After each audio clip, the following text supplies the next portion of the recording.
Selanjutnya, ini ada Partai Golkar yang akan menggelar rapat pleno untuk memilih PLT Ketua Umum pengganti Erlangga Hartarto. Rapat pleno akan digelar Selasa 13 Agustus. Partai Golkar akan menggelar rapat pleno guna menentukan PLT Ketua Umum Golkar pengganti Erlangga Hartarto. Rapat pleno menurut rencana digelar pada hari esok, Selasa 13 Agustus. PLT Ketua Umum nantinya bertugas menyiapkan pemilihan Ketua Umum definitif.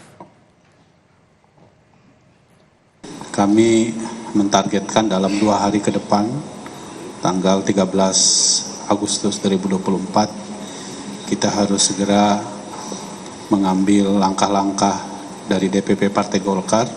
Dan tadi disebutkan oleh Pak Adis bahwa di forum pleno tersebut nanti akan ditentukan siapa PLT Ketua Umum yang akan menjalankan tugas-tugas Ketua Umum hingga mengantarkannya kepada Munas tahun 2024.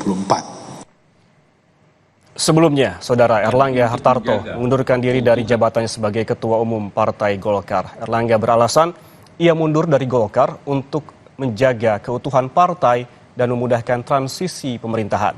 Dalam pengunduran diri ini, Erlangga juga berterima kasih kepada Presiden Joko Widodo dan Presiden terpilih Prabowo Subianto.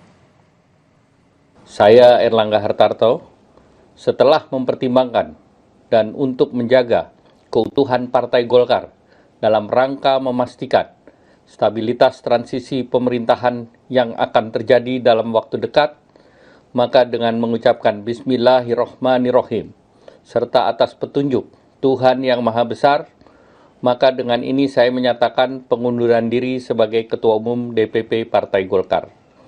Pengunduran diri ini terhitung sejak semalam, yaitu Sabtu 10 Agustus 2024.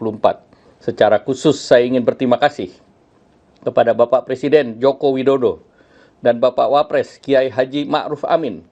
Demikian pula terima kasih saya sampaikan kepada Presiden terpilih Bapak Prabowo Subianto dan Wakil Presiden terpilih Mas Gibran Rakabuming Raka.